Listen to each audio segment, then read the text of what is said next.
In fact, you know, sometimes we'd travel the whole of Liverpool just to go to someone who knew a chord we didn't know. I remember once hearing about a bloke who knew B7. Now, we knew E and we knew A. We didn't know B7. That was kind of the missing part of the link, the other chord, the lost chord. So, on we got on the bus, trooped across Liverpool, changed a couple of buses, found this fella, and he showed us dum, dum, dum, dum, dum, B7. Zing. Got it. The furthest that I have to travel is to my pocket, and I can find out anything that I want to know. The accessibility of information has changed how we consume information. Has this changed the value of the information? Paul's anecdote is entertaining because the thing that he needed to know was not quick or easy to find. Paul knew the 1 chord, E major, and he knew the 4 chord, A major, and he knew that he needed to know the B7 chord, the 5 chord, to complete the set. The B7 chord is common knowledge for musicians now. When you learned it, it probably didn't come with an entertaining anecdote. You might simply know it because you've learned lots of songs that use it. You may have journeyed a little bit further and found out that the B7 chord is the 5 chord in both E major and E harmonic minor. You might know that you can use it before you play an E major or an E minor chord in any key with these chords because it can act as a secondary dominant. You may have found that you can use it as a chromatic median to transition into a C major chord. You may have used it as a tritone substitution or as a deceptive cadence. There are lots of ways that you can use it. I just told you 8 ways that you could use a B7 chord in the space of, what, 15 seconds? He had to go on a literal journey to find out what he needed to know, and all he eventually did find was where to put his fingers. Zing. Got it. The story ended here, but this will have raised lots of questions like how, when, where could he use it? What songs did he know that used it? Where would it fit in with everything else he knew? When I learn something, my curiosities are easily put to bed with all of the answers that I find on a subject. I'll find an entertaining video that'll give me everything that I need to know.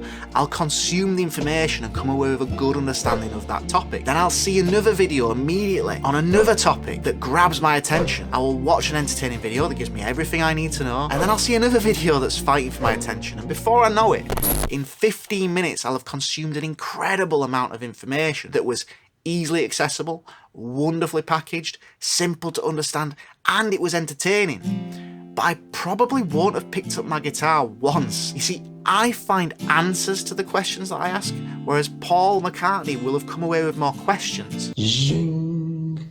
Got it. There is a question that often comes up as a topic of debate. Did the Beatles know what they were doing? They were very creative people. When they learned new things, they valued the information because it gave them new things to play with. Now, they probably didn't know exactly what was supposed to work with what, so they explored things to see how they could use them. They applied whatever knowledge they had, and this application led to a different kind of understanding that would have been personal to them. This experimentation led them to create interesting things, and this is what I find interesting. Not what did they know, but just how creative they were with the things that they did know. When I watch an entertaining video, there is an instant gratification and I come away feeling like I know everything that I need to know. The information holds a similar value in the sense that it can be used to inform the art that you create. And it might hold another value to you personally, but the way we often consume information now means that information has an entertainment value too. Educational entertainment, or edutainment, is a valuable resource that we have at our fingertips.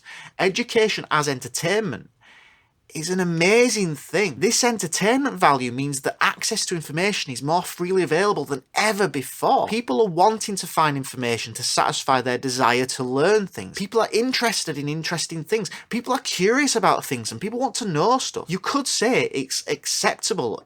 You could even say it's cool to be clever these days. We have access to so much amazingly packaged, engaging information, and we can learn things to a good level of understanding quickly and easily. The information itself has its own value, but our attention is also a valuable commodity, so everyone is competing for it. It's very easy to get sucked in and immediately click on that next thing that the algorithms know you will be interested in. But this begs the question, are we missing the voyage of discovery in our pursuits of knowledge? My journey often only consists of watching a video, and that's the end of the story. Zing.